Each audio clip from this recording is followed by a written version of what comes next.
Step 11, sought through prayer and meditation to improve our conscious contact with God as we understood God, praying only for knowledge of God's will for us and the power to carry that out. The long form of EDA's Step 11 suggests we earnestly and consciously seek to understand and to do whatever will best serve our God or higher purpose every day.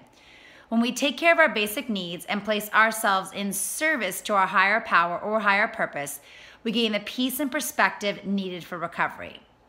Step 11 challenges all of us, religious, spiritual, agnostic, and atheist, to push past our limitations and get into action. It prepares us to face the day with renewed commitment and resolve to do our best. As we strive to be of cheerful service to those around us and to God, our higher power, or the greater good, whatever that may be for us. While there is no one right way to do this, we find that a daily discipline is well worth the effort.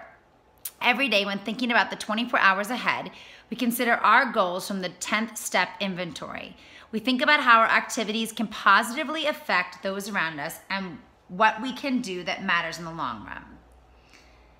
So I think that this is an interesting piece to mention, is that if you're not coming from a practice or tradition of faith, it may find this step sort of tricky to have something to land on. And I just want to highlight that God in EDA literature can mean the deity, a spiritual entity of one's own understanding, a higher power, or a non-spiritual conception, a higher purpose.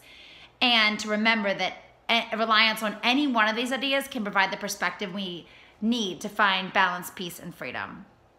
And I think the other important piece of that is something that feels so tangible is that last sentence of, we think about how our activities can positively affect those around us and what we can do that matters in the long run.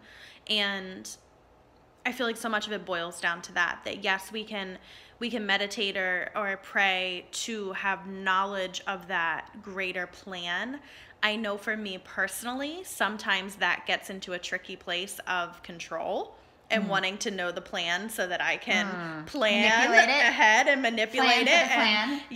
Instead of just doing the next right thing, which we talk about often, instead of just saying, is this meaningful and helpful for the long term? Is this going to help someone else outside of myself?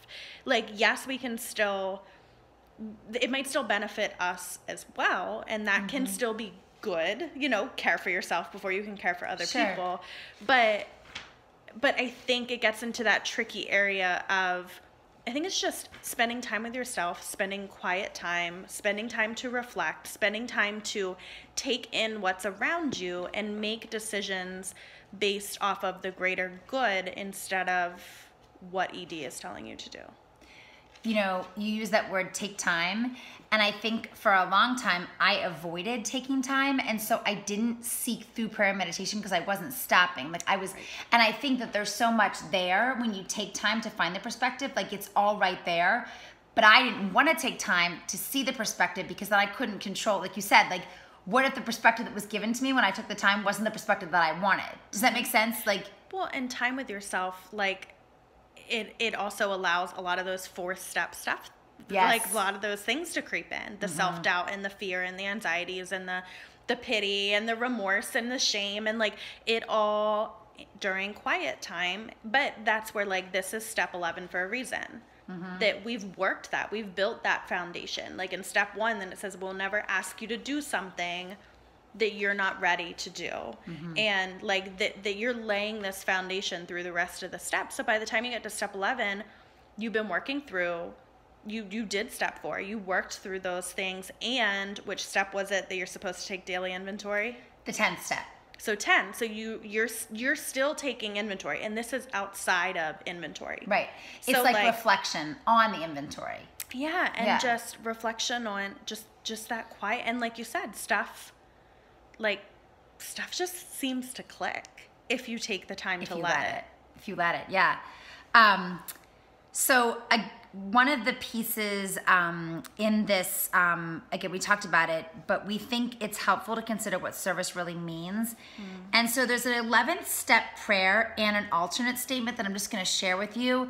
And so if the prayer version doesn't fit, there's an alternate version. So this is the prayer of St. Francis of Assisi. Thank you. I'm not. Okay, Lord, make me a channel of thy peace, that where there is hatred, I may bring love, that where there is wrong, I may bring the spirit of forgiveness, that where there is discord, I may bring harmony, that where there is error, I may bring truth, that where there is doubt, I may bring faith, that where there is despair, I may bring hope, that where there are shadows, I may bring light, that where there is sadness, I may bring joy. Lord, grant that I may seek rather to comfort than to be comforted, to understand than to be understood, to love than to be loved. For it is by self-forgetting that one finds self-fulfillment. It is by forgiving that one is forgiven. It is by dying that one awakens to eternal life. And I think that yet step 11 is asking us to take a connection to whatever we have to turn our attention to doing what's required of our day, like being where we need to be, and like finding that quiet time to reflect on, like you said, to make it all click, because it's right there. I really like the to understand, like to understand instead of trying to be understood. Oh my God, like yeah. How often have we fought? Do we like listen to me, listen to my way, listen, like understand? It's the highway, drive it. Yeah. Yes. And even the comfort too, to comfort instead of being comforted. That that big self-pity piece. Oh my God, yeah. Is a big thing. Yeah. And to love than to be loved. To comfort than be comforted. And I love the error and truth, doubt and faith, despair and hope. To me, that sounds like balance. You know? Yeah. Let me share the alternative statement in case that the God one didn't necessarily fit with you and you thought, well, that's not for me. This is one that some atheists and agnostics might use, an alternative statement with the same mission. As I practice reliance on a way of thinking that enables me to find peace and perspective, I now seek to make use of my emotions and my circumstances to serve the greater good. That where there is hatred, I may bring love. That where there is wrong, I may bring the power of forgiveness. That where there is discord, I may bring harmony. That where there is error, I may bring truth. That where there is doubt, I may bring reason. That where there is despair, I may bring hope. That where there are shadows, I may bring light. That where there is sadness, I may bring joy. I will find more strength and peace by seeking to comfort rather than to be comforted, to understand rather than to be understood, and to love rather than be loved. For it is by taking care of basics and then turning our attention to what we can do for others that we find meaning and purpose. It is by forgiving that we find freedom from victimhood. It is by letting go of attachment to our emotions that we find perspective. It is through surrender to serving the greater good that we find peace. And when I worked this step, I wrote out the main ideas expressed in the 11-step prayer and or alternative statement in my own words.